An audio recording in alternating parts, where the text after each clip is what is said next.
நம்முடைய பிதாவாகிய தேவனாலும் கர்த்தராகிய இயேசுவினாலும் பரிசுத்தாவியினாலும் உங்களுக்கு கிருபையும் சமாதானமும் உண்டாவதாக.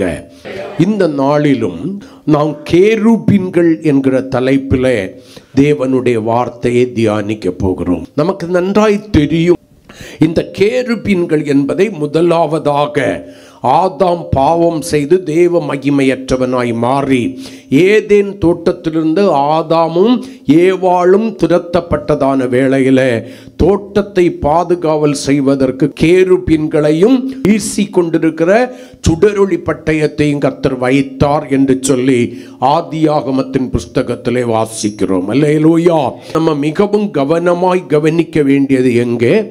தேவனுடைய வாசஸ்தலத்திலே, மகா பரிசுத்த ஸ்தலத்திலே ஆண்டவர் வாசம் பண்ணுகிறதான உடன்படிக்கை பற்றி, அதற்கு மேல் இருக்கிற கிருபாசனத்திலே, கிருபாசனத்திற்கு மேல் இந்த கேருபீன் நிறுத்தப்பட்டிருந்ததை நம்ம பார்க்கிறோம். ஆமென் சொல்லுங்களேன்.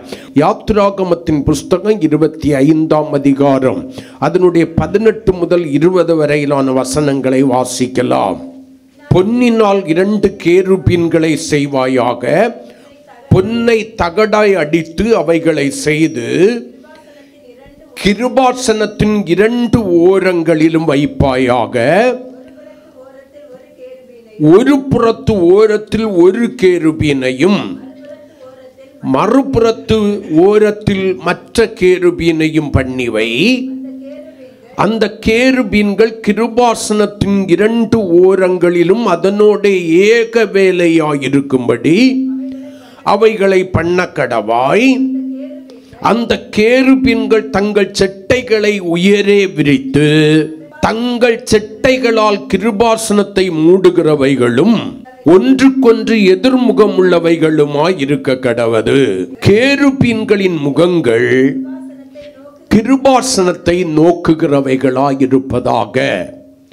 இஸ்ரவேல் ஜனங்களை எகிப்து தேசத்தின் அடிமைத்தனத்திலிருந்து மீட்டு வாக்குத்தத்த கானானுக்கு நேராய் நடத்தி கொண்டிருக்கிற ஆண்டவர் ஜனங்கள் நடுவிலே தானும் வாசம் பண்ணும்படிக்கு அவருக்கென்று ஒரு வாசஸ்தலத்தை உண்டு பண்ணும்படி சொல்லுகிறார். ஆமென் சொல்லுங்களேன்.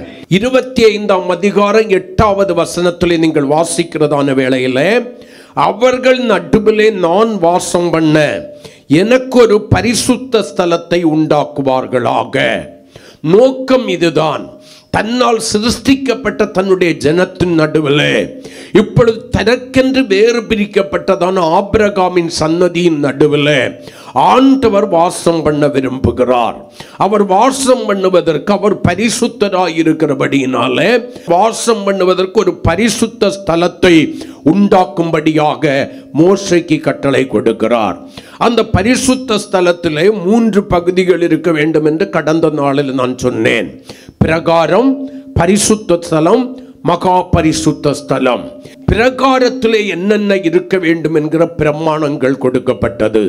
பரிசுத்த ஸ்தலத்திலே என்னென்ன இருக்க வேண்டும் என்கிற பிரமாணங்கள் கொடுக்கப்பட்டது. அதே போல தேவன் வாசம் பண்ணுகிறதான மகா பரிசுத்த ஸ்தலத்திலே நல்ல கவனிங்க, ஆண்டவரை குறித்து வேதம் சொல்கிறது, ஒருவரும் சேரக்கூடாத ஒளியிலே வாசம் பண்ணுகிற தேவன், ஒருவரும் சேரக்கூடாத ஒளியிலே வாசம் பண்ணுகிறதான ஆண்டவர் இருக்கிற மகா பரிசுத்த ஸ்தலத்திலே இருக்க வேண்டிய காரியங்கள் என்ன என்ன என்று சொல்லி ஒரு பிரமாணம் கொடுக்கப்பட்டது. கடந்த நாட்களில் கூட நான் உங்களுக்கு சொன்னேன். அதில் ஒன்று தூப பீடம், இன்னொன்று தேவனுடைய உடன்படிக்கை பெட்டி, அதனுடைய மூடியாகிய கிருபாசனம், அந்த கிருபாசனத்தோடு கூட ஏக வேலையாய் செய்யப்பட்ட கேருபீன். இந்த கேருபீன் என்பதை யாரை குறிக்கிறது? தேவ ஜனமாகிய மீட்கப்பட்ட தேவனுக்கென்று பரிசுத்தராய் தெரிந்து கொள்ளப்பட்ட தேவ ஜனங்களை குறிக்கிறது. ஆமென் சொல்லுங்களேன்.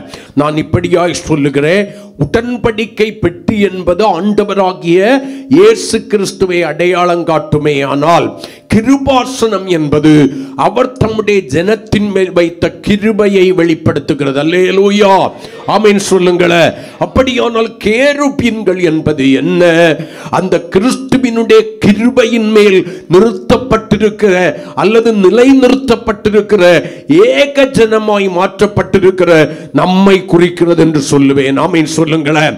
கேருபீன்களை குறித்துதான் நம்ம தியானிக்க போகிறோம். இந்த கேருபீன்கள் தேவனாலே ஏன் உருவாக்கப்பட சொல்லுகிறது?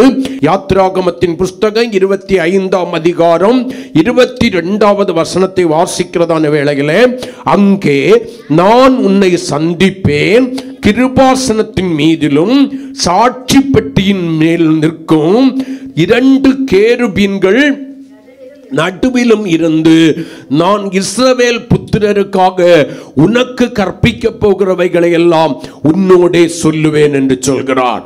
அப்ப இந்த கிருபாசனத்தின் மேல் நிறுத்தப்பட்டிருக்கிற கேருபீன் எதற்காக என்று சொல்லி இந்த வேத வசனம் 2 காரியங்களை நமக்கு கற்றுக் கொடுக்கிறது. ஒன்று, ஆண்டவர் அவர்கள் நடுவிலே வாசம் பண்ண விரும்புகிறார். அல்லேலூயா.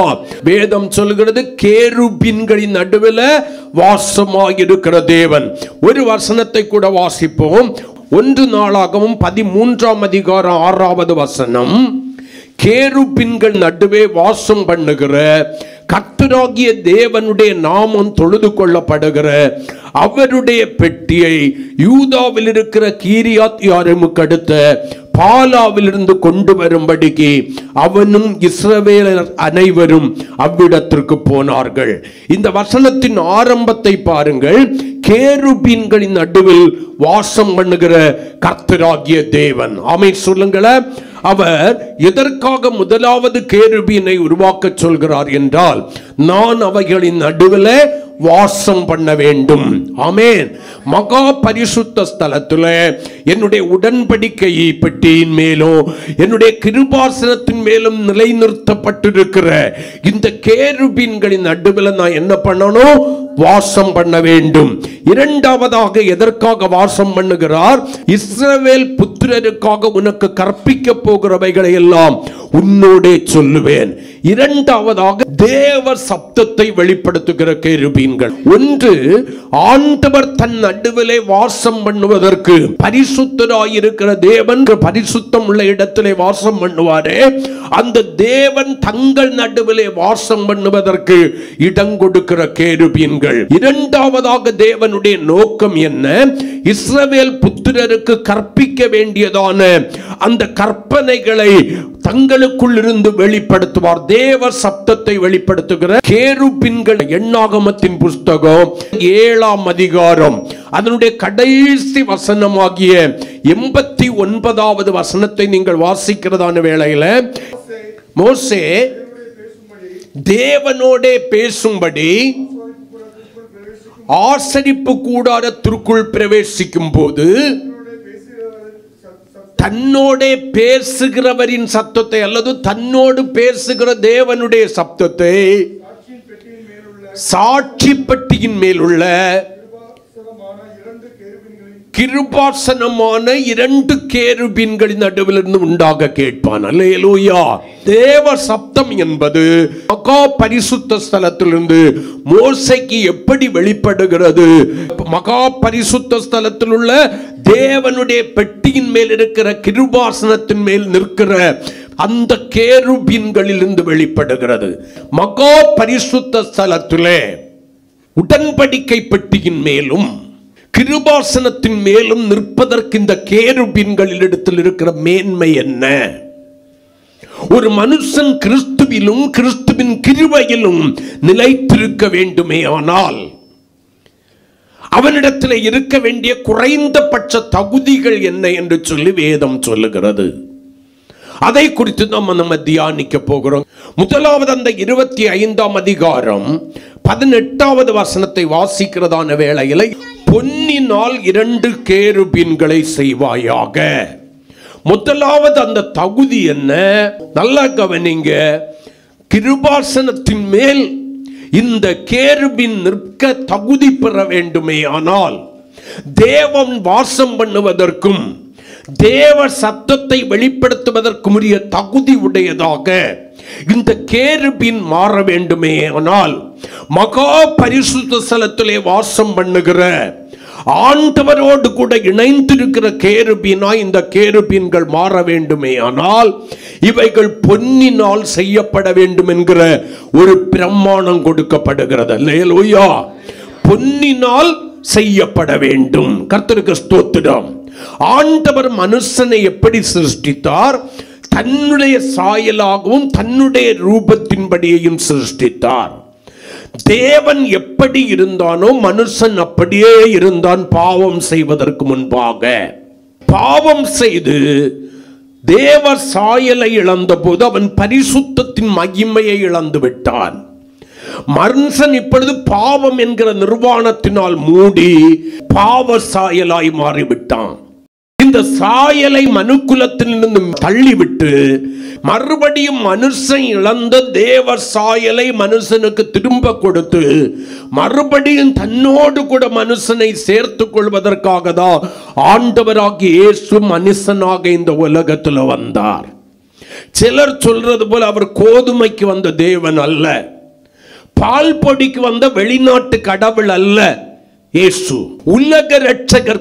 மனுக்குலம் இழந்த மேன்மையை மறுபடியும் கொடுத்து தேவ சாயலாகிய பரிசுத்தத்தின் மகத்துவத்தை மறுபடியும் மனுஷனுக்கு கொடுத்து மனுஷன் இழந்த அந்த மகிமையை பெற்றுக் கொண்டவனாய் மறுபடியும் கூட தேவ சாயலை அணிந்து தேவனுடைய சாயலிலே பூரணமாக்கப்பட்டவனாய் தேவனோடு கூட இருக்க வேண்டும் என்பதற்காக தான் ஆண்டவராகிய இயேசு கிறிஸ்து இந்த உலகத்திலே மனுஷனாய் வந்தார். ஆமென். உலக இரட்சகர். மேலே வானத்திலும் கீழே பூமியிலும் பூமியின் கீழே தண்ணீரிலோ என் ஆண்டவராகிய இயேசு கிறிஸ்துவின் நாமம் அல்லாமல் மனுஷன் ரட்சிக்கப்படுதல் என்று சொன்னால் என்ன? அவனுடைய ஆத்தும ரட்சிப்பாகிய தேவ சாயலை அடைவதற்கு வேறு வழி இல்லை. அதனாலதான் இயேசு சொன்னார், நானே வழியும் சத்தியமும் ஜீவனுமாயிருக்கிறேன். அப்ப இந்த பொன் என்பது எதை குறிக்கிறது? பரிசுத்தத்தை குறிக்கிறது. நன்றாய் கவனித்துக் கொள்ள வேண்டும். அப்ப அந்த பொன்னு பரிசுத்தத்திற்கு ஒப்பமாக எழுதப்பட்டிருக்கிறது. பொன் பரிசுத்தத்திற்கு அடையாளமாயிருக்கிறது. அப்ப கிறிஸ்து வாசம் பண்ணுவதற்கும் அவருடைய சத்தத்தை வெளிப்படுத்துவதற்கும் அவரோடு கூட இணைந்து மகா பரிசுத்த ஸ்தலத்தில் இருக்க வேண்டிய கேருபீன் ஆகிய நானும் நீங்களோ களிம்பு நீங்கள் சுத்திகரிக்கப்பட்ட சுத்த பொன்களாய் மாற வேண்டும். நம்ம கிட்ட களிம்பு என்கிற பாவம் இருக்கக்கூடாது. களிம்பு என்கிறதான அருவருப்பு இருக்கக்கூடாது. தேவனுடைய முகத்தை சுளிக்க பண்ணுகிற ஈயம் இருக்கக்கூடாது. எந்த கலப்படமும் இல்லாத சுத்த பொன்னாக பசும் பொன்னாக நம்முடைய வாழ்க்கை மாற வேண்டும். ஆமென் சொல்லுங்களேன். அந்த அனுபவம் இருந்தா மட்டும்தான் நீங்க உங்களிலே தேவன் வாசம் பண்ணுவதற்கு உங்களை ஆயத்தப்படுத்திக் கொண்ட கேருபீன்களாக தேவ சத்தத்தை உங்களிடத்திலிருந்து வெளிப்படுத்துகிற கேருபீன்களாக மாற முடியும். அப்ப பரிசுத்தம் இல்லைன்னா ஆண்டவர் வாசம் பண்ண மாட்டார்னா பண்ண மாட்டார். பரிசுத்தம் இல்லைன்னா ஒரு மனுஷனுக்குள்ளால இருந்து தேவ சப்தம் வெளிப்படாதான்னா கண்டிப்பா தேவ சப்தம் வெளிப்படாது. அவனுடைய சுய சத்தமும் பிசாசின் சத்தமும் வெளிப்படும். ஆண்டவருடைய சத்தம் வெளிப்படாது. ஆண்டவருடைய சப்தம் வெளிப்பட வேண்டுமே ஆனால் அவன் பொன்னாய் மாறி இருக்க வேண்டும். நான் ஊழியக்காரனை குறித்து மட்டும் சொல்லவில்லை. இன்றைக்கு இந்த சப்தத்தை கேட்கிற நீங்கள் ஒவ்வொருவரும் கிறிஸ்துவின் சமூகத்திலே கேருபீன்களே. ஆனால் உங்கள் நடுவில் கிறிஸ்து வாசம் பண்ணுவதற்கு அவருடைய சத்தத்தை வெளிப்படுத்துவதற்கும் உரிய தகுதியுடைய கேருபீன்களாய் உங்களுடைய வாழ்க்கையை மாற்றி அமைத்திருக்கிறீர்களா? பொன்னினால் செய்யப்பட வேண்டும் என்று சொன்னாரே, அந்த பொன்னை போன்ற புடமிடப்பட்ட ஒரு அனுபவம், களிம்பு நீங்கி சுத்திகரிக்கப்பட்ட ஒரு அனுபவம், பரிசுத்தமாக்கப்பட்ட பின்பு பாவம் செய்யாத ஒரு அனுபவம் நம்முடைய வாழ்க்கையிலே இருக்கிறதா? நீங்கள் பரிசுத்தமாக்கப்பட்டேன் என்று சொல்லியும் பாவம் செய்கிறவர்களாயிருந்தால் நாய் தன் கக்கினதை தின்கிறது போல நீங்கள் மறுபடியும் விட்ட பாவத்தை தொடர்ந்து செய்கிறவர்களாயிருந்தால் இயேசு என்னை மன்னிப்பார், நான் அவர்கிட்ட மன்னிப்பு கேட்டா போதும் என்று சொல்லி துணிந்து உங்கள் துர்ச்செய்கைகளுக்கு தக்கதான அல்லது துர்க்கிரியைகளுக்கு தக்கதான தண்டனை உடனே வராதபடியினால் துணிந்து நீங்கள் பொல்லாங்கானவைகளை நடப்பிக்கிறவர்களாக இருப்பீர்களே ஆனால் என் ஆண்டவராகிய தேவனுடைய மகா பரிசுத்த ஸ்தலத்திலும் நீங்க இருக்க முடியாது. அவர் வாசம் பண்ணுவதற்குரிய தகுதியுடையவர்களாக இருக்க முடியாது. என் ஆண்டவருடைய சத்தமும் உங்களிடத்திலிருந்து தொனிக்க முடியாது. அந்த அனுபவம் உங்களுடைய வாழ்க்கையிலே வேண்டுமே ஆனால் நீங்கள் என்ன செய்ய வேண்டும்? பொன்னினால் செய்யப்பட்டவர்களாயிருக்க வேண்டும். மறுபடியும் சொல்றேன், பொன் என்பது சுத்திகரிக்கப்பட்ட பசும் பொன்னாகிய சுத்த பொன்னை குறிக்கிறது. அது பரிசுத்தத்தை குறிக்கிறது. ஆண்டவர் பரிசுத்தராக இருக்கிறது போல நீங்களும் உங்கள் நடக்கைகளில் எல்லாவற்றிலும் பரிசுத்தமாக இருக்க வேண்டும் என்று சொல்லி 1 பேதுரு 1:15-16 வசனங்களிலே வாசிக்கிறோம். உங்களை அழைத்தவர் பரிசுத்தராக இருக்கிறது போல நீங்களும் உங்கள் நடக்கைகள் எல்லாவற்றிலும் கொஞ்சம் குறைய அல்ல. ஆமென். உங்கள் நடக்கைகள் எல்லாவற்றிலும் உங்களுடைய கண்களினாலே உங்களுடைய சரீரத்தை இருளாகிய பாவத்திற்கு விட்டு கொடுக்காதபடி, விற்று போடாதபடி, உங்களுடைய வாயின் வார்த்தைகளினாலே உங்கள் முழு சரீரத்தையும் கரைப்படுத்தாதபடிக்கு, உங்களுடைய கைகள் இரத்தம் சிந்துகிற இரத்தப்பழி நிறைந்த கைகளா இல்லாதபடிக்கு, உங்கள் செவிகள் விருத்த சேதனம் நிறைந்த செவிகளாய், உங்களுடைய இருதயங்கள் தீட்டானவைகளை சிந்திக்காமல் தேவன் விரும்புகிற நலமானவைகளை சிந்திக்கிற உங்கள் இருதயமாகிய பொக்கிஷத்திலிருந்து நல்லவைகளை எடுத்து கொடுக்கிற சுத்திகரிக்கப்பட்ட பண்படுத்தப்பட்ட நல்ல நிலமாகிய இருதயமாய் மாற வேண்டும். ஆண்டவர் விரும்புகிறது உங்களிடத்தில் என்ன? பரிசுத்தம். பரிசுத்தம். நீங்கள் பரிசுத்தப்படுத்தும் என்பதனாலே பரிசுத்தம் வரப்போவதில்லை. உங்களுடைய வாழ்க்கையிலே பரிசுத்தத்திற்கென்று உங்களுடைய வாழ்க்கையை நீங்கள் அர்ப்பணிக்க வேண்டும். பாவம் என்று தெரிகிற பொல்லாங்காய் தோன்றுகிற எல்லாவற்றையும் விட்டு விலகுங்கள் என்று வேதம் சொல்லுகிறது. அப்படி என்னை கரைப்படுத்துகிற எந்த காரியத்தையும் கண்டு அறிந்து நான் விட்டு விலகுகிறவனாயிருக்க வேண்டும். அந்த பாவத்தோடு கூட இணைந்து நான் பிரயாணிக்கிறவனாயிருந்தால் மகா பரிசுத்த ஸ்தலத்தில் இருக்க வேண்டிய மேன்மையை இழந்து விடுவேன். தேவன் எனக்குள்ளாய் வாசம் பண்ண வேண்டிய மேன்மையை இழந்து விடுவேன். தேவ சப்தம் என்னிடத்திலிருந்து வெளிப்பட வேண்டிய மேன்மையை இழந்து விடுவேன். ஏசாயா தீர்க்க தரிசன புஸ்தகம் 1:25 வசனத்தை ஒருவர் வாசிக்கலாம். நான் என் கையை உன்னிடமாய் திருப்பி, நல்ல கவனிங்க அந்த வசனத்தை. நான் என் கையை உன்னிடமாய் திருப்பி உன் களிம்பு நீங்க, உனக்குள்ளாயிருக்கிற அசுத்தங்கள் நீங்க, உன்னை சுத்தமாய் புடமிட்டு உன் ஈயத்தை எல்லாம் நீக்குவேன். நான் விரும்பாத அசுத்தத்தை எல்லாம் உன்னிடத்திலிருந்து நீக்குவேன். நான் என்ன செய்கிறேன்? உன் களிம்பு நீங்க உன்னை சுத்தமாய் புடமிடுகிறேன். ஆமென். சில வேளைகளில் தேவன் நம்முடைய வாழ்க்கையில சில பிரச்சனைகளை அனுமதிப்பதற்கு காரணம் என்ன? தேவன் உங்களை வெறுக்கிறார் என்பதற்கு அடையாளம் அல்ல. ஆமென் சொல்லுங்களேன். ஹல்லேலூயா. தேவன் உங்கள் செய்கைகளை வெறுக்கிறார். ஆகையினாலே அந்த செய்கைகளை விட்டு நீங்கள் மனம் திரும்பி ஆண்டவர் விரும்புகிறதை போல நீங்கள் புடமிட்டப்பட்டவர்களாய், கிறிஸ்து இயேசுவுக்கு ஒப்பான பரிசுத்தம் உடையவர்களாய், ஆண்டவர் விரும்புகிற சுத்தாங்கம் அடைந்தவர்களாய் நீங்கள் மாற வேண்டும் என்றுதான் ஆண்டவர் என்ன பண்ணுகிறார்? புடமிடுதலாகிய ஒரு கடினமான அனுபவத்தை, நீங்கள் விரும்பாத சில காரியங்களை உங்களுடைய வாழ்க்கையிலே அனுமதிக்கிறார். கர்த்தருக்கு ஸ்தோத்திரம். நாம் இதை புரிந்து கொள்வது கிடையாது. தேவ சமூகத்திலே அமர்ந்திருந்து ஏன் தேவன் என்னுடைய வாழ்க்கையிலே அதை அனுமதித்திருக்கிறார், அதற்கான காரணம் என்ன என்று சொல்லி அலசி ஆராய்கிறது கிடையாது.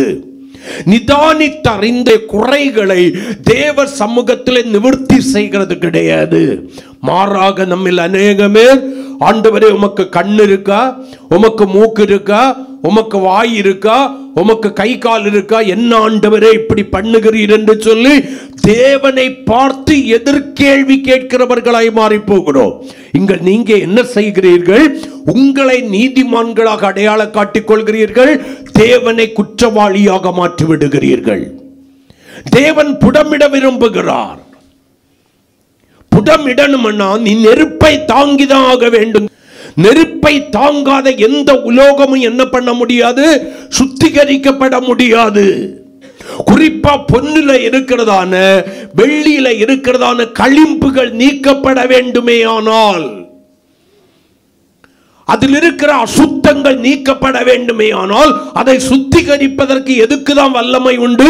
அக்கினிக்கு தான் வல்லமை உண்டு.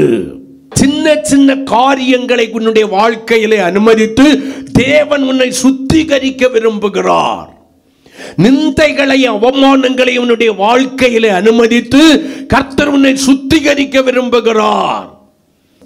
நீ உன்னை நிதானித்தறிந்து தேவனை பார்த்து கேள்வியின் மேல் கேள்வி கேட்காமல் உன்னை நிதானித்தறிந்து தேவனுக்கு முன்பாக தாழ்மைப்பட்டு உனக்கு பொல்லாங்காய் தோன்றுகிற எல்லாவற்றையும் விட்டு மனம் திரும்புகிறவளாய் இருக்க வேண்டுமே தவிர இருதயம் கடினப்படுகிறவனாய் கடினப்படுத்துகிறவளாய் இருக்கக்கூடாது. ஆமென் சொல்லுங்களேன்.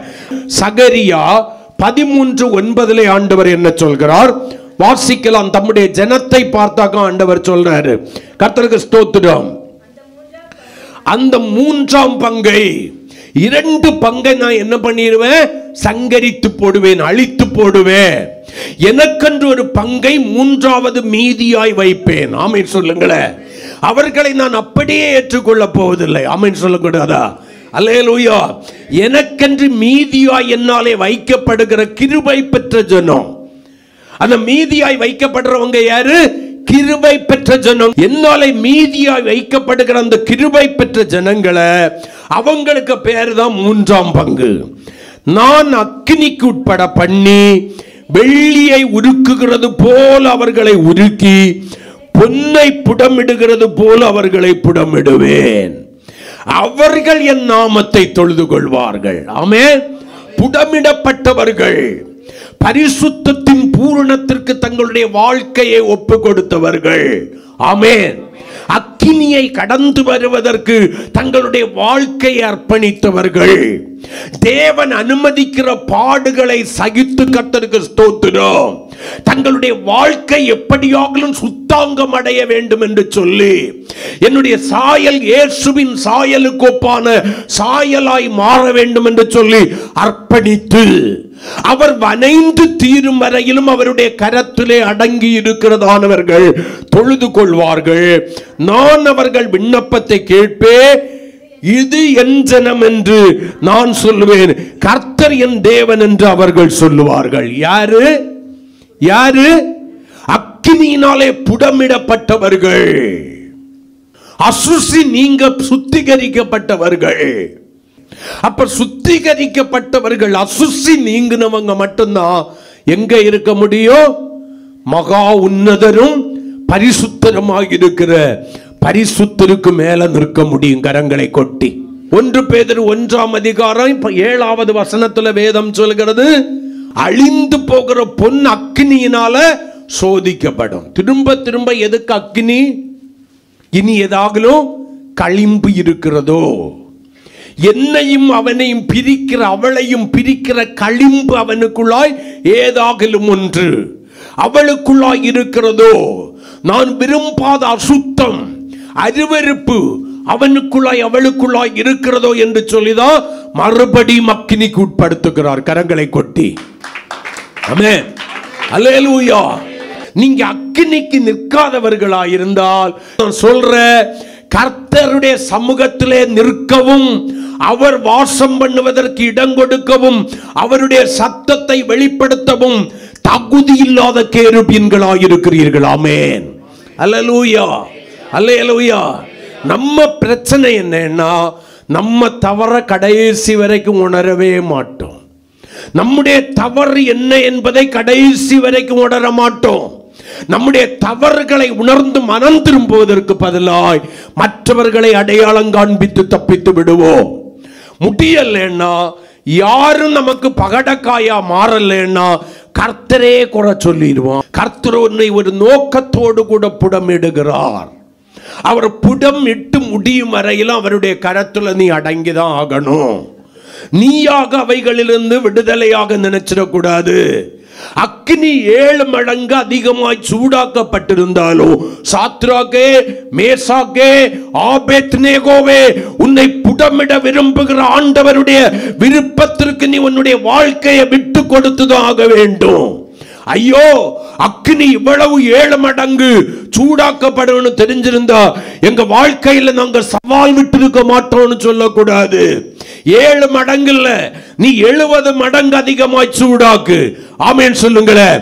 அக்னியை பார்க்கலும் வல்லமை உள்ளவர் எங்களோடு கூட இருக்கிறார் என்கிற விசுவாசத்தோடு கூட களிம்பி நீங்கி சுத்திகரிக்கப்பட்டவனாய், புடமிடப்பட்ட பொன்னாய், சுத்த பொன்னாய், பசும் பொன்னாய், தேவன் வாசம் பண்ணுவதற்கேற்ற பரிசுத்தமுடையவனாய், உடையவளாய், தேவ சமூகத்திலே நிலைநிறுத்தப்படுவதற்கு ஏற்ற பரிசுத்தம் உள்ளவனாய் உள்ளவளாய், தேவ சப்தத்தை வெளிப்படுத்துவதற்கேற்ற பரிசுத்தம் உள்ளவனாய் உள்ளவளாய் நான் மாறும் வரையிலோ, நான் மாறும் வரையிலோ, அவர் என்னை புடமிட்டு முடியும் வரையிலோ, ஆமே, அவருடைய திட்டத்திற்குள் அடங்கி இருப்பேன் என்று சொல்வாயானால் அந்த அக்கினியிலே உன்னோடு கூட உலாவுகிற, உன்னை விடுதலையாக்குகிற ஒரு ஆண்டவர் உன்னோடு கூட இருக்கிறார் என்பதை மறந்து போகாதே. அதை மறந்து போறபடியினாலதான் அடிக்கடி என்ன பண்றோம், ஆண்டவர்கிட்ட கேள்வி கேட்கிறோம், ஆண்டவரை விட்டு விலகி விடுகிறோம். சில காரியங்களுக்கு நீங்களே தீர்வு காணலாம் என்று நினைக்கிறீர்கள். இல்லை, உங்களாலே தீர்வு காண முடியாது. ஆண்டவர் சொல்லி இருக்கிறார், என்னாலே அன்றி உங்களாலே ஒன்றும் செய்ய முடியாது. காரணம் என்னன்னா, நீ அவருடைய சமூகத்தின் மேன்மையிலே நிற்க வேண்டியவனாக்கும், நிற்க வேண்டியவளாக்கும், அவர் வாசம் பண்ணுவதற்கு இடம் கொடுக்க வேண்டியவனாக்கும், கொடுக்க வேண்டியவளாக்கும், அவருடைய சப்தத்தை வெளிப்படுத்துகிறதான வாயாயிருக்க வேண்டியவனாக்கும், இருக்க வேண்டியவளாக்கும். அப்ப அவரை போல உன்னை மாற்றும் வரையிலும் நீ தேவ சித்தத்திற்கும் திட்டத்திற்கும் உன்னுடைய வாழ்க்கையை விட்டு கொடுத்திருக்கிறது உண்மையானா, நீ நகோமியானாலும் சரி, நீ ரூத்தா இருந்தாலும் சரி, நீ போவாசா இருக்க விரும்பினாலும் சரி, கர்த்தர் புடமிட்டே தீரும். அழிந்து போகிற பொன் அக்னியினாலே சோதிக்கப்படும். அக்னி அதை சுத்திகரிக்கிறது, களிம்பை நீக்குகிறது, அதில் இருக்கிற எல்லா அசுத்தங்களையும் என்ன பண்ணுகிறது, பிரித்து அழித்து விடுகிறது. இப்ப அக்னியில போகும்போது அசுத்தமாய் சென்ற பொன் அக்னியை விட்டு வெளியே வரும்போது சுத்த பொன்னாய் மாறுகிறது. அப்பதான் அது கேருபீனாய் மாறுவதற்கு தகுதி பெறும். அப்படி கேருபீனா மாறுறதுக்கு தகுதி பெறலைன்னா பரிசுத்த தேவ சமூகத்திலையும் போக முடியாது, கிறிஸ்து வாசம் பண்ணுவதற்குரிய தகுதி உள்ளதாயும் இருக்காது, தேவ சப்தத்தை வெளிப்படுத்துகிறதாயும் இருக்காது. நீங்க யாராய் இருக்க விரும்புகிறீர்கள்? ஏதோ கிறிஸ்தவன் கிறிஸ்தவள் என்கிற போர்வையிலே மட்டும் நீங்கள் வாழ விரும்பினீர்களேயானால் இந்த செய்தி உங்களுக்கானதல்ல. நான் கிறிஸ்துவற்ற கிறிஸ்தவனாய் இருக்க விரும்பவில்லை. கிறிஸ்துவை தரித்து கொண்ட கிறிஸ்தவனாய், கிறிஸ்துவை போல மாறின கிறிஸ்தவனாய், கிறிஸ்தவனாய் இருக்க விரும்புகிறேன் என்று நீங்கள் உங்களுடைய வாழ்க்கையை அர்ப்பணித்து கொடுத்தீர்களே ஆனால் நான் சொல்லுகிறேன், இந்த சத்தியத்தின்படி நீங்கள் கடந்து வந்துதான் ஆக வேண்டும். அக்கினியின் உக்கிரம் பெரிதாயினும் அக்னிமயமானவர் என்னோடு கூட இருந்து என்னை புடமிடுவார் என்கிற நம்பிக்கையோடு நான் சுத்த பொன்னாய் விளங்குவேன் என்று சொல்லி யோபு சொல்றாரு. யோபின் புஸ்தகம் 23ஆம் அதிகாரம் 10வது வசனத்தை கொஞ்சம் வாசிங்க. ஆனாலும் நான் போகும் வழியை அவர் அறிவார். யோபு தன்னுடைய பாடுகளின் உச்சகட்டத்தில் சொல்றாரு. அவர் இப்ப அக்னியில புடமிடப்பட்டு கொண்டிருக்கிற வேளை, ஆமென். அவருக்குள்ளால இருந்த ஒரு களிம்பு என்ன தெரியுமா? அவர் நீதிமான் தான், உத்தமன் தான், தேவனுக்கு பயந்து பொல்லாப்புக்கு விலகுகிற ஒரு மனுஷன்தான். ஆனா அந்த யோபினுடைய வாழ்க்கையில ஒரு களிம்பு இருந்தது. அந்த களிம்பை நீக்குவதற்கு தான் தேவன் இந்த அக்கினிக்குள்ளாய் அவனை உட்பட பண்ணினார். அந்த களிம்புக்கு பேர் என்ன தெரியுமா? தேவையில்லாத ஒரு பயம். தான் ஏன் அக்கினியிலே போடப்பட்டேன் என்பதை குறித்து யோபு 3ஆம் அதிகாரம் 25வது வசனத்தில் சொல்லும்போது சொல்லுவார், நான் பயந்தது எனக்கு நேர்ந்தது. ஐயா, நான் நீதிமான் தான், நான் உத்தமன் தான், தேவனுக்கு பயந்து பொல்லாப்புக்கு விலகுகிற மனுஷன் தான், எல்லாம் உண்மைதான். எனக்குள்ளாய் இருக்க வேண்டிய தெய்வ பயத்தை தவிர இன்னொரு பயம் எனக்குள்ளாய் களிம்பாய் இருந்தது. அந்த பயத்தை தேவன் புடமிட விரும்பினார். எனக்குள்ளாய் வாழ்ந்து கொண்டிருந்த அந்த பயத்தை, சத்துருவுடைய தந்திரமாகிய பயத்தை, பூரண விசுவாசம் செலுத்த முடியாதபடிக்கு என்னுடைய வாழ்க்கையை கெடுத்து போடுகிற அந்த பயத்தை தேவன் புடமிட்டு மாற்ற விரும்பினார். அந்த களிம்பை நீக்க விரும்பினார். அந்த களிம்பெல்லாம் நீக்கின பிறகு அதே யோபு என்ன சொல்றாரு தெரியுமா? அவர் கொன்று போட்டாலும் அவர் மேல் நம்பிக்கையாயிருப்பேன். கரங்களை கொட்டி கர்த்தரை ஸ்தோத்திரம் பண்ணுவோம். அவர் கொன்று போட்டாலும், அவர் என்னை கொன்று போட்டாலும் அவர் மேல் நம்பிக்கையா இருப்பேன் என்கிற அந்த வார்த்தை அவன் சாதாரணமாய் அல்ல, நாவிலிருந்தல்ல உச்சரித்தது, தன்னுடைய வாழ்க்கையின் அனுபவமாய் மாறிவிட்டது அந்த புடமிடுதல். இங்க பிரச்சனை என்னன்னா, ஆண்டவர் என்ன வனையட்டும், நான் விட்டு கொடுக்கிறேன், ஆனா நான் விரும்புகிறபடி வனையணும். நான் விரும்புகிறபடி தேவன் என்னுடைய வாழ்க்கையை மாற்றணும். அவர் விரும்புகிறபடி அவருடைய பரிசுத்த ஸ்தலத்திலே, மகா பரிசுத்த ஸ்தலத்திலே நிற்பதற்கோ, அவர் வாசம் பண்ணுவதற்கோ, அவர் தம்முடைய சப்தத்தை வெளிப்படுத்துவதற்கோ உடைய தகுதி உடையதா இல்லாம போனாலும் சரி, நான் விரும்புகிறபடி என் வாழ்க்கை மாறணும். என்னுடைய வாழ்க்கை பரலோகத்துக்கு போவதோ இல்லையோ, பூலோகத்திலே நான் விரும்புகிற ஒரு வாழ்க்கையை வாழணும். பேரளவில் சபைக்கு போகணும், பேரளவில் ஆண்டவரை ஆராதிக்கணும், பேரளவில் மாம்சத்தை புசித்து ரத்தத்தை பானம் பண்ணணும். இதுதான் முடிஞ்சிச்சு. நீங்கள் இயேசுவை போல மாற வேண்டிய ஒரு மேன்மையை இழந்து கொண்டிருக்கிறீர்கள். யார் உங்களுக்கு சொன்னது ஞானஸ்நானம் எடுத்தவன் எல்லாம் பரலோகத்துக்கு போயிடுவான்னா? அப்படின்னா இதுக்கு முன்னால பரலோகம் நிரம்பி வழிஞ்சிருக்கும். யார் சொன்னது உங்களுக்கு? யார் சொன்னது? இயேசு சொன்னாரு, நீ ஞானஸ்நானம் எடுத்தது உண்மைன்னா, உன் மனம் திரும்புதல் உண்மைன்னா, மனம் திரும்புதலுக்கேற்ற கனியை கொடுன்னு சொன்னாரு. அந்த வார்த்தையின் மேன்மை என்ன? அப்போஸ்தலர் 3:20 மனம் திரும்பி குணப்படுங்கள் என்று சொன்னாரு. அந்த வார்த்தை என்ன? அப்படின்னா விட்ட பாவத்தை, ஞானஸ்நான உடன்படிக்கையின் மூலம் நீ அடக்கி போட்ட பாவத்தை இனி உனக்குடைய வாழ்க்கையில செய்யாதபடி எச்சரிக்கையாயிரு என்றுதான் இந்த வசனம் நம்மை உணர்த்துகிறது.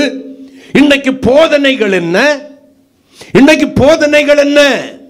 நீ ஒருக்கா முங்குனா போதும், அடுத்து என்ன பண்ணினாலும் கர்த்தர் உனக்கு கணக்கில் எடுக்க மாட்டார். முட்டாளே, யார் சொன்னது? வேதம் அப்படி போதிக்கவில்லை. சரி, மாம்ச புசிச்சு ரத்தத்தை பானம் பண்ணிடணும், அதை மிஸ் பண்ணிடவே கூடாது. தகுதி இருக்கோ இல்லையோ அதை புசித்து பானம் பண்ணிட்டோம்னா என்னது? இந்த மாசம் ஆண்டவர் வந்தாருன்னா போயிடலாம். அபாத்திரமாய் போஜன பானம் பண்ணுகிறவன் என்கிற வார்த்தையை நீங்கள் வாசித்ததில்லையோ? நியாய தீர்ப்புக்கும் வியாதிக்கும் இரண்டாம் மரணத்திற்கும் உங்களை அது பங்காளியாய் மாற்றுகிறது, நித்திய நரகாக்கினையின் பிள்ளைகளாய் மாற்றுகிறது என்பதை நீங்கள் வாசித்ததில்லையோ? தவறாய் புரிந்து கொண்டிருக்கிறீர்கள் தேவனுடைய வார்த்தையை. எந்த தகுதியும் இல்லாமல் இதை செய்தால் இது நடக்கும் என்று நினைக்கிறீர்கள். இல்லை, நீ கற்பனையின் படி செய்தாதான் அது நடக்கும். ஆமென் சொல்லுங்களேன். யோபு சொல்றாரு, நான் போகும் வழியை அவர் அறிவார், அவர் என்னை சோதித்த பின், அக்கினியில போட்டு என்னை சோதித்த பின், களிம்பு நீங்கின பின் நான் எப்படி மாறுவேன்? பொன்னாக, சுத்த பொன்னாய், தேவனுடைய பரிசுத்த ஸ்தலத்திலே இருப்பதற்கு தகுதி பெற்ற பொன்னாய், கிறிஸ்துவின் நடுவிலே வாசம் பண்ணுவதற்கு தகுதி பெற்ற பொன்னாய், அவருடைய சத்தத்தை வெளிப்படுத்துவதற்கு தகுதி பெற்ற பொன்னாய் உண்டாக்குகிற கேருபீனாய் மாறுவதற்கு என் வாழ்க்கை மாறும்னு சொல்லி யோபு சொல்றாரு. நமக்கு எல்லாம் லகுவா இருக்கணும். நான் கேட்கிறதெல்லாம் ஆண்டவர் தரணும். நான் விரும்புகிறபடி என் வாழ்க்கை இருக்கணும். ஆனால் ஆண்டவர் விரும்புகிறபடி நான் என்னை மாற்றிக்கொள்ளவே மாட்டேன். அவருடைய சித்தம் சித்தம் சித்தம்னு வாயை திறந்தா சித்தம்பே, ஜோம் பண்ணினா சித்தம்பே. ஆனால் அவருடைய சித்தத்திற்கு என்னுடைய வாழ்க்கை நான் என்ன பண்ண மாட்டேன், கடைசி வரைக்கும் விட்டு கொடுக்கவே மாட்டேன். காரணம், அக்கினியில் பிடமிடப்படுவது எனக்கு கடினமாயிருக்கிறது. அவர் என்னை சுத்திகரிப்பது எனக்கு கடினமாயிருக்கிறது. ஆனால் அவர் என்ன நினைச்சாருன்னா, நீ சுத்திகரிக்கப்பட்டால்தான், புடமிடப்பட்டால்தான் என்னை போல மாறுவாய். அதற்காக தானே நான் இந்த உலகத்தில் மனுஷனா வந்தேன். அதுக்காக தானே சாபமான சிலுவையில் என்னை நான் அறைவதற்கு ஒப்பு கொடுத்தேன். அதற்காக தானே உன்னுடைய பாவம், சாபம், வியாதி, நோய்கள், பலவீனங்கள், துக்கங்கள் எல்லாவற்றையும் ஏற்றுக்கொண்டு நான் சுமந்து தீர்த்தேன். அதற்காக தானே என்னுடைய கடைசி சொட்டு ரத்தத்தையும் சிந்தினேன். அதுக்காக தானே என்னுடைய ஜீவனை கொடுத்து நான் மரித்தேன். நீ இவைகள் எல்லாம் எனக்கு தேவையில்லை, அவைகள் தான் வேண்டும் என்று சொன்னால் எப்படி? நீ இவைகளின் அனுபவங்களை பெற்றுக்கொண்ட பின்புதான், அக்னியில கடந்து வந்த பின்புதான் சுத்த பொன்னாய் மாறுவாய், கேருபீனாய் மாறுவதற்குரிய தகுதி பெறுவாய். கரங்களை கொட்டு கர்த்தரை ஸ்தோத்திரம் பண்ணுவோமா? அருமையான தேவ ஜனமே, கர்த்தர் நம்மை எதற்கு அழைத்திருக்கிறாராம்? பரிசுத்தத்திற்கு என்று சொன்னேன். 1 தெசலோனிக்கேயர் 4ஆம் அதிகாரம் 3வது வசனத்தை கொஞ்சம் வாசிங்க. வேதம் என்ன சொல்கிறது பார்க்கலாம். ஆமென். ஆண்டவருடைய விருப்பம் என்ன? நீங்கள் பரிசுத்தம் உள்ளவர்களாய் இருக்க வேண்டும் என்பது தேவனுடைய சித்தமாய் இருக்கிறது. அந்தபடி நீங்கள் வேசி மார்க்கத்திற்கு விலகி இருந்தது. தேவனுடைய கற்பனைக்கு விரோதமாய் செய்கிற அந்த வேசி மார்க்கத்திற்கு நீங்கள் விலகி இருந்து, பொருளாசை என்கிற அந்த வேசி மார்க்கத்திற்கு நீங்கள் விலகி இருந்து, பாவம், அசுத்தம் என்கிற வேசி மார்க்கத்திற்கு நீங்கள் விலகி இருந்து பரிசுத்தம் உள்ளவர்கள் ஆக வேண்டும் என்பது தேவனுடைய சித்தமாய் இருக்கிறது என்கிற வாக்கியத்தின் வல்லமை அறிந்தவர்களாய் உங்களுடைய வாழ்க்கையை அசுத்தத்திற்கு அல்ல, பரிசுத்தத்திற்கு ஒப்பு கொடுக்க வேண்டும். உங்கள் வாழ்க்கை ஒருபோதும் பாவத்தின் பூரணத்தின் சாயலை அடைந்து விடக்கூடாது. உங்க வாழ்க்கை அடைய வேண்டிய பூரணமான சாயல் பரிசுத்தத்திலே பூரணப்படுகிறவர்களாய் இருக்க வேண்டும். பரிசுத்தத்தில் பூரணப்படணும்னா என்ன செய்யணுமோ? தெய்வ பயத்தோட பரிசுத்தத்தில் பூரணராகும்படி கடந்து போவோமாக. தெய்வ பயம் இல்லாம நீங்க பரிசுத்தத்தில் பூரணம் அடைய முடியாது. தன் தோன்றி தனமாக நடக்கிற எவனும் எவளும், தன் தோன்றி தனமாக பேசுகிற எவனும் எவளும், கிரியை நடப்பிக்கிற எவனும் எவளும் பரிசுத்தத்தில் பூரணம் அடைய முடியாது. இந்த பரிசுத்தத்தில் பூரணம் அடையலைன்னா வேதம் சொல்கிறது, பரிசுத்தம் இல்லாதவன் தேவனை தரிசிப்பது இல்லையே. நீ தேவனை தரிசிக்கணும்னாலே உனக்கு பரிசுத்தம் தான் முத்திரை. உனக்கு பாஸ்போர்ட், உனக்கு விசா, டிக்கெட் எல்லாமே என்னதுதான்? என்னதான்? மெடிக்கல் பிட்டு என்னதுதான்? பரிசுத்தம். காக்கா பிடிச்செல்லாம் பரலோகத்துக்கு போக முடியாது. முதல்ல கண்ணீர் வடிச்செல்லாம் பரலோகத்துக்கு போக முடியாது. மாயமான தாழ்மையை அடையாளம் காண்பித்து பரலோகத்துக்கு போக முடியாது. நான் பரிசுத்தம் பரிசுத்தம் என்று சொல்கிற வெறும் வார்த்தை உன்னை பரலோகத்திற்கு கொண்டு போகாது. பரிசுத்தம் என்பது உன்னுடைய உள்ளான மனிதனிலே ஏற்பட வேண்டிய ஒரு பூரண தேவ சாயலின் மாற்றம். அது வார்த்தையில் வர்ணிக்க முடியாது. நீங்கள் பரிசுத்தம் உள்ளவர்களாக வேண்டும் என்பதே தேவனுடைய சித்தமாயிருக்கிற அந்தபடி பேசி மார்க்கம் என்பதை நான் எதுக்கு எடுக்கிறேன்? உங்களை அசுசிப்படுத்துகிற எல்லாவற்றுக்கும் நீங்கள் என்ன பண்ணணும்? விலகி இருக்கணும். ஆமென். இப்ப 5வது வசனம், உங்களில் அவன் அவன் தன் தன் சரீர பாண்டத்தை பரிசுத்தமாயும் கனமாயும் ஆண்டு கொள்ளும்படி அறிந்து. ஆமென். உங்க சரீரத்தை என்ன பண்ணணும்? பரிசுத்தமாயும் கனமாயும் ஆண்டு கொள்கிறவர்களாயிருக்க வேண்டும். சரீரம் அசுசி அடைவதற்கு நீங்க ஒருபோதும் என்ன பண்ணிடக்கூடாது? இடம் கொடுத்துடக்கூடாது.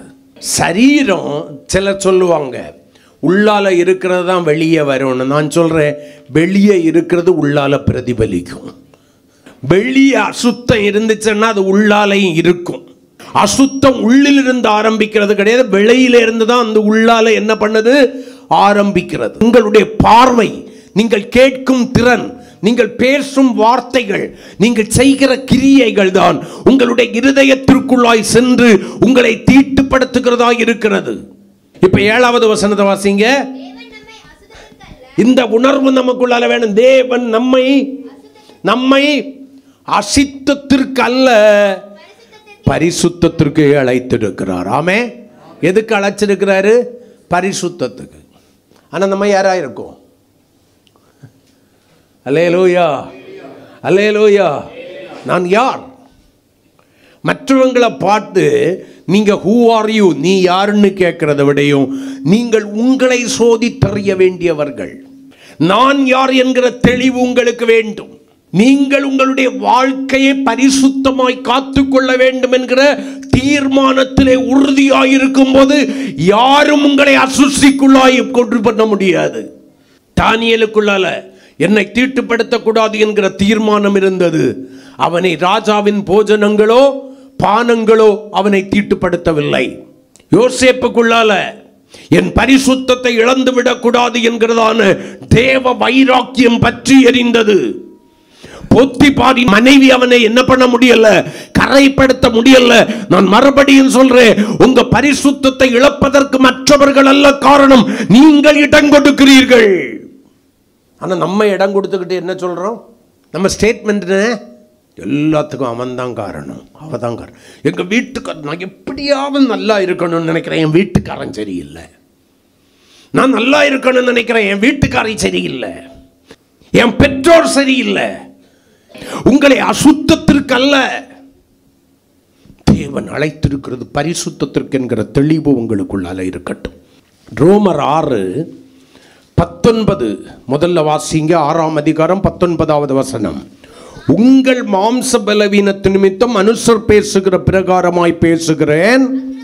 அக்கிரமத்தை நடப்பிக்கும்படி முன்னே நீங்கள் உங்கள் அவயங்களை அசுத்தத்திற்கும் கிரமங்களை மிஞ்சும்படி தேவ கற்பனைகளை மிஞ்சும்படி முன்னே நீங்கள் உங்கள் அவயங்களை அசுத்தத்திற்கும் அக்கிரமத்திற்கும் அடிமைகளாக ஒப்பு கொடுத்ததை போல இப்பொழுது நீங்கள் பொன்னாக புடமிட்டப்பட்ட பின்பு, சுத்த பெண்ணாக மாறின பின்பு, தேவ சமூகத்திலே நிற்பதற்கு தகுதி உள்ள கேருபீன்களாய் மாறும்படி உங்களுடைய வாழ்க்கையை அர்ப்பணித்த பின்பு எப்படி இருக்கணுமா? பரிசுத்தமானதை நடப்பிக்கும்படி உங்கள் அவயங்களை நீதிக்கு அடிமைகளாக ஒப்பு கொடுங்க. இனி உனக்கு வாய் என்ன பண்ணக்கூடாது? பொய் சொல்லக்கூடாது. உனக்கு வாய் கெட்ட வார்த்தை பேசக்கூடாது.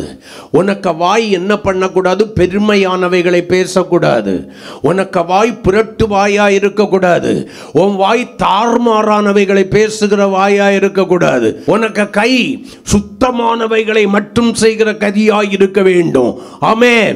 கர்த்தருக்கு ஸ்தோத்திரம். உன் கண்ணு கலிக்கம் போடப்பட்ட கண்ணாய் இருக்க வேணும். உன்னுடைய செவி விருத்த சேதனம் பண்ணப்பட்டதான செவியாய் இருக்கணும். உன்னுடைய கால்கள் நீதியின் பாதையில் நடக்கிற கால்களாய் இருக்க வேணும். உன் இருதயம் தேவனை பற்றும் உத்தமத்தோடு கூட வாழ்கிற மன்னா வைக்கப்பட்ட பொற்பாத்திரமாய் இருக்க வேண்டும். கசப்பும் வைராக்கியமும் கோபம் எரிச்சலும் நிறைந்த, உன்னை தீட்டுப்படுத்துகிற, உன்னோடு கூட இருக்கிற மற்றவர்களை தீட்டுப்படுத்துகிற மாய்மாலமான இருதயமாய் இருக்கக்கூடாது. எதுக்கு ஒப்பு கொடுத்திருக்கிறோம்? ரட்சிக்கப்பட்டங்கிறோம், ஞானஸ்நானம் எடுத்தோங்கிறோம், பரிசுத்த ஆவியை பெற்றோம், அந்நிய பாஷையெல்லாம் பேசுறோம், விட்டா தீர்க்க தரிசனம் சொல்றோம், எல்லாம் செய்யற நம்ம கர்த்தர் எனக்கு அதை காமிச்சாரு இதை காமிச்சாருங்கிறோம். எதையும் காமிக்காமலே ஒரு பில்டப் பண்றோம். எதையும் கேச கேட்காமலே அப்படி பேசினாரு இப்படி பேசினாருன்னு சொல்றோம். எல்லாம் செய்கிற நம்முடைய வாழ்க்கையில் நம்முடைய அவயங்களை உண்மையாய் பரிசுத்தத்திற்கு ஒப்பு கொடுத்திருப்போமையானால் பாவத்திற்கு நீங்கி பாதுகாக்கிற ஒரு அனுபவம், நீதியை நடப்பிக்கிற ஒரு அனுபவத்திற்கு நம்முடைய அவயங்களை ஒப்பு கொடுத்திருப்போமையானால் இந்த பழைய மனுஷனுடைய சுபாவங்கள் அழிஞ்சு போயிருக்கணுமே. உள்ளத்துல புதிதான ஆவி உள்ளவர்களாகி மெய்யான நீதியிலையும் பரிசுத்தத்திலையும் தேவனுடைய சாயலாக சிருஷ்டிக்கப்பட்ட புதிய மனுஷனாகிய கிறிஸ்துவை தரிச்சிருப்போமே. எதை தரித்திருக்கிறோம்? ஒரு பொய்யை விட்டு ஒன்னால மனம் திரும்ப முடியல. பொய், அது உன்னையும் அழிச்சு மற்றவர்களையும் அழிக்கிற ஒரு பொய். உன்னை ஆகாதவனாய் மாற்றுகிற ஒரு பெருமையை விட்டு ஒன்னால மனம் திரும்ப முடியல. ஒரு பொருளாசையிலிருந்து ஒன்னால மனம் திரும்ப முடியல. எல்லாத்தையும் உள்ளால வச்சுக்கிட்டு நான் பரிசுத்தமானேன் இயேசுவுக்காய். உன்னை போல பரிசுத்தம், உன்னை போல பரிசுத்தவாட்டி உலகத்துல இல்லைன்னு சொல்லிக்கிட்டு வேஷம் போட்டுக்கிட்டு இருக்கிறியே. எப்படி நீ தேவனுடைய சமூகத்திலே உள்ளே போய் கிறிஸ்துவின் நடுவிலே வாசம் பண்ணுவதற்குரிய தகுதி உள்ள கேருபீனாய், தேவ சப்தத்தை வெளிப்படுத்துகிற கேருபீனாய் மாற முடியும்? இப்ப 20வது வசனம், பாவத்திற்கு நீங்கள் அடிமையாயிருந்த காலத்தில் நீதிக்கு நீங்கினவர்களாயிருந்தீர்களே. இன்னும் அந்த பாவம் வேண்டாம். அதனாலதான் ரோமர் 12:1 சொல்லுகிறது. ஆமென். அப்படி இருக்க சகோதரரே, எதை கொடுக்கணும்? முதல்ல வெளியே ஃபுல்லா அழுக்கா வச்சுக்கிட்டு உள்ள மட்டும் பரிசுத்தம் வச்சா போதாது. வெளியே சுத்திகரிச்சுட்டு உள்ளாலையும் அழுக்க வச்சிடக்கூடாது. உள்ளும் புறமும் சுத்திகரிக்கப்பட வேண்டும். அப்படி இருக்க சகோதரரே, நீங்கள் உங்கள் சரீரங்களை பரிசுத்தமும் தேவனுக்கு பிரியமான ஜீவ பலியாய் ஒப்பு கொடுக்க வேண்டும் என்று தேவனுடைய இரக்கங்களை முன்னிட்டு உங்களுக்கு சொல்லுகிறேன். இதுவே நீங்கள் செய்யத்தக்க புத்தி உள்ள ஆராதனை. காலையில எழும்பி மூஞ்சு கூட கழுவாம, உள்ளாடைய மாத்தாம, மேல ஏதாவது ஒண்ண போட்டுக்கிட்டு பொழுது விடிஞ்சு சூரியன் வந்து சுள்ளுன்னு மூஞ்சில அடிக்கிறது வரைக்கும் தூங்கிக்கிட்டு ஊத்தா மூஞ்சியா வராத. அவர் பரிசுத்தர். அங்கே தூக்கத்தை எல்லாம் விட்டுக்கிட்டு வந்துரு. நீ உள்ளால வர்றதுக்கு முன்னால செருப்பை கலத்தி விட்டுக்கிட்டு வரும்போது எல்லாம் அங்கே விட்டுட்டு வந்துடணும். போகும்போது எடுத்துட்டு போயிடாத. அன்னால போல எடுக்காம போயிரு. அதற்கு பின்பு அவள் துக்கமுகமாய் இருந்ததில்லை. பிரச்சனை என்னன்னா, இன்னும் சரீரத்தை பரிசுத்தம் தேவனுக்கு பிரியமான ஜீவ பலியாய் ஒப்பு கொடுக்கல. ஆமென் சொல்லுங்களேன். ஒப்பு கொடுத்திருப்போமே ஆனால் என் சரீரம் என் ஆண்டவரால் ஆளுகை செய்யப்பட்டதாக இருக்குமே ஆனால் என்னுடைய சரீர பாண்டம் பரிசுத்தமாயிருக்கும். அதை பரிசுத்தமாய் நான் ஆண்டு கொள்வே. இனி விட்ட பாவங்களை செய்து மகிழ்கிறவனாய் மகிழ்கிறவளை அல்ல, மறுபடியும் மறுபடியும் மன்னிப்பு கேட்கிறவனாய் கேட்கிறவளாய் அல்ல, கிருபையிலே நிலை நிற்கிற கேருபீனாய் நான் மாறிவிடுவேன். கரங்களை கொட்டி கர்த்தரை ஸ்தோத்திரம் பண்ணுவோம். ஹல்லேலூயா. நிறைய பேருக்கு பிரச்சனை என்னன்னா, செய்துக்கிட்டு மன்னி ஆண்டவரேன்னா மன்னி சாப்பிட்டு போறாரு. ஆமென் சொல்லுங்களேன். ஹல்லேலூயா. 3 வசனத்தை உங்களுக்கு அடையாளம் காட்டிடுறேன். காட்டி இன்னைக்கு செய்தியை முடிக்கிறேன். எபிரேயர்களின் நிருபம் 10ஆம் அதிகாரத்தை திருப்புங்க. எபிரேயர் 10ஆம் அதிகாரம் 25 முதல் 27 வரையிலான வசனங்களை. ரோமர் 10:25 முதல் 27. சபை கூடி வருதலை சிலர் விட்டு விடுகிறது போல நாமும் விட்டு விடாமல் ஒருவருக்கொருவர் புத்தி சொல்ல கடவோம். காரணம், நாளானது சமீபித்து வருகிறதை எவ்வளவாய் பார்க்கிறீர்களோ அவ்வளவாய் புத்தி சொல்ல வேண்டும். அடுத்த வசனம் ரொம்ப முக்கியம். சபை கூடி வருதலை விட்டுவிடக் கூடாதுன்னு உறுதியாயிருக்கிற நீ சத்தியத்தை அறியும் அறிவை அடைந்த பின்பு நாம் மனப்பூர்வமாய் பாவம் செய்கிறவர்களாயிருந்தால், சத்தியம் என்பது என்ன? கிறிஸ்துவையும் அவருடைய மூல உபதேசங்களை அறிகிற அறிவு. நன்மை தீமை இன்னதென்று எனக்கு தேவன் போதிக்கிற போதனை குறித்த அறிவு. கர்த்தருக்கு ஸ்தோத்திரம். எனக்குள்ளாய் வந்த பின்பு நான் மனப்பூர்வமாய் பாவம் செய்கிறவளாய் இருந்தால் பாவங்களின் நிமித்தம் செலுத்தத்தக்க வேறு ஒரு பலி இனி இராமல் நீ ஞானஸ்நானம் எடுத்துக்கிட்டு வைக்கிற போயிலைக்கு, நீ ஞானஸ்நானம் எடுத்துக்கிட்டு ஒரே ஒரு அடிக்கிற தம்முக்கு, ஜாலியா எப்போ ஒரு அடிக்கிற அந்த ஒரு பெக்குக்கு இனி என்ன இல்லை உனக்கு? என்ன இல்ல, உன்னுடைய பாவங்கள் நிமித்தம் செலுத்தத்தக்க பலி நீ இல்ல. இயேசு ஒரே தரம் அதை செய்து முடித்து விட்டார். நீயும் விட்டு விலகின பாவங்களை ஒரேடியா விட்டு விலகிடணும். நான் இனி நாடகமே பார்க்க மாட்டேன்னு சொல்லிக்கிட்டு சீரியல், ஒரு சீரியலை விடாம டைம் குறிச்சு வச்சு பார்த்துக்கிட்டு, ஓ இயேசு உமதன்பு அது எத்தனை பெரியது. வேண்டாம் வேண்டாம் வேண்டாம். நான் பாவம் செய்தே, உம்மை நோக செய்தே, உம்மை அறியாமல் வாழ்ந்து வந்தே. தியேட்டருக்கு போய் பார்த்தாதானே தப்பு. வீட்டில் அகன்ற திரையை வாங்கி வைத்து ரகசியமாய் பார்க்கிறவனாய் பார்க்கிறவளா இருந்தால் உனக்கு ஐயோ.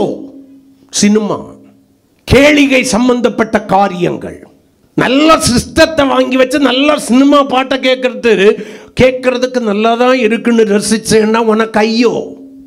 நீ பார்க்க வேண்டியதும் கேட்க வேண்டியதும் அது இல்லை. ஆமென் சொல்லுங்களேன். நீ பார்க்க வேண்டியவர் இயேசு, அவருடைய பிரசன்னம். நீ கேட்க வேண்டியது அவருடைய வார்த்தை, அவரை குறித்த மகிழ்ச்சியான பாடல். செலுத்தத்தக்க வேறொரு பலி நீ இராமல். அப்ப நீ எத்தனை தடவை பாவம் செய்தாலும் மன்னிப்பாருன்னு நினைக்காத. அடிக்கடி கடிந்து கொள்ளப்பட்ட தன் பிடரியை கடினப்படுத்துகிறவன் சகாயம் என்று சடுதியில பிளாட் ஆயிருவான். அடுத்த வார்த்தை ரொம்ப முக்கியம். 27 வாசிக்கலாம். இப்ப நீ என்ன பண்ணணுமா? நியாய தீர்ப்பு வரும் என்று பயத்தோட எதிர்பார்க்கிறதோ விரோதிகளை பட்சிக்கும் கோபாக்கினையுமே இருக்கும். சத்தியத்தை அறிந்த பின்பு பாவம் இன்னதென்றும் பரிசுத்தம் இன்னதென்றும் வேறு பிரிக்கப்பட்ட அடையாளம் கண்ட பின்பு மனப்பூர்வமாய் பாவம் செய்தால் உனக்கு செலுத்தப்பட்ட இன்னொரு பலி இல்லை. இனி ஒரு பலி உனக்காக செலுத்தப்பட முடியாது. இன்னொரு முறை இயேசு மனுஷனாக உலகத்தில் வர முடியாது. இன்னொரு முறை கல்வாரி சிலுவையில் உன்னுடைய பாவங்களை, அக்கிரமங்களை, மீறுதல்களையும் சாபங்களையும் சுமந்து அவர் பாவமாகி மரிக்க முடியாது, சாபமாகி மரிக்க முடியாது. அக்கிரமக்காரரோடு கூட அவருடையதான குழியை நியமிக்க முடியாது. இன்னொரு முறை பாதாளத்தில் இறங்க முடியாது. பாவம், சாபம், வியாதி எல்லாவற்றையும் சுமந்து தீர்த்து சத்துருவை ஜெயித்து மரணத்தை ஜெயித்து பரலோகம் சென்று விட்டார். இனி வரப்போகிறது அவருக்கென்று தன்னுடையதான வாழ்க்கையை பூரணமாய் பரிசுத்தத்திற்கென்று ஒப்பு கொடுத்து பரிசுத்தத்தை காத்து அவரை போல மாறி, ஆமென், அவருடைய சமூகத்தில் நிற்கும் தகுதியை பெற்று அவருடையதான அவர் வாசம் பண்ணுவதற்குள்ள தகுதி உள்ள கேருபீனாய் தன்னை மாற்றி அவருடைய சப்தத்தை வெளிப்படுத்துவதற்குரிய தகுதி உள்ள பரிசுத்தமான கேருபீனாய், சுத்திகரிக்கப்பட்ட பொன்னிலிருந்து உருவாக்கப்பட்ட கேருபீனாய், புடமிடப்பட்டதான பொன்னிலிருந்து உருவாக்கப்பட்டதான பாவம் அறியாத பரிசுத்தனாய் இருக்கிறதை போல உன்னுடைய வாழ்க்கையை பரிசுத்தத்தை காத்துக்கொண்டு தேவ சாயலினாலே பூரணப்பட்டவர்களை தன்னோடு கூட சேர்த்து கொள்ளும்படி மட்டும்தான் வாராரு. நீ எங்கிருப்பாய், நீ எங்கிருப்பாய், நீ எங்கிருப்பாய், நீ சொல் மனமே. நான் அங்கிருப்பே, நான் அங்கிருப்பே, நான் அங்கிருப்பே என் இயேசுவுடன். எப்படி? இன்னும் பாவம் செய்து தெய்வ மகிமையற்றவனாய் மகிமையற்றவளாய் மாறி ஒவ்வொரு நாளும் விழுந்து விழுந்து எழுந்து மன்னியும் என்று சொல்லி கடைசி வரைக்கும் மன்னிப்பு கேட்டு உன்னை நீயே ஏமாற்றிக்கொள்கிற, தேவ ராஜ்யத்தையும் மகிமை இழந்து போகிற ஒரு மனுஷியாய் இருக்க விரும்புகிறாயா? இல்லை. அந்த மேன்மையான இடத்துல நியாய தீர்ப்புக்கு விலகி ஆமென் சொல்லுங்களேன். ஆமென். அவர் என்னிலே வாசம் பண்ணுகிறதற்கு இடம் கொடுத்து அவருடைய சப்தத்தை வெளிப்படுத்துகிற மகா பரிசுத்த ஸ்தலத்தில் கேருபீன்களின் மேல் நிறுத்தப்பட்டிருக்கிற கேருபீனாய் நான் இருக்க விரும்புகிறேன்னு சொன்னால் இன்னைக்கு ஒரு தீர்மானம் எடுங்க. அக்னியினால் புடமிட்டாலும் பரவாயில்லை, நான் களிம்பு நீங்க சுத்திகரிக்கப்பட்டால் போதும், பாவமர பரிசுத்தமாக்கப்பட்டால் போதும், முழங்கால் படியிடுவோம். ஒரே ஒரு தீர்மானம். பொன்னினால் 2 கேருபீன்களை செய்து அதை 2 பக்கங்களிலும் வைப்பாயாக. பொன் பரிசுத்தத்திற்கு ஒப்புடையாய் சொல்லப்பட்டிருக்கிறது. கர்த்தருக்கு ஸ்தோத்திரம். காரணம், அது சுத்திகரிக்கப்பட்டிருக்கிறது, புடமிடப்பட்டிருக்கிறது. கர்த்தர் உங்களையும் என்னையும் பொன்னை போல பிடமிட்டு களிம்பை நீக்கி, கர்த்தருக்கு ஸ்தோத்திரம், அவருடைய சாயலுக்கு ஒப்பான சாயலாய் மாற்றும்படி நீங்கள் பரிசுத்தம் உள்ளவர்கள் ஆக்க வேண்டும் என்பது அவருடைய சித்தமாயிருக்கிறது. தேவனுடைய பிள்ளையே, நீ எங்க நிறுத்தப்பட வேண்டியவன் தெரியுமா?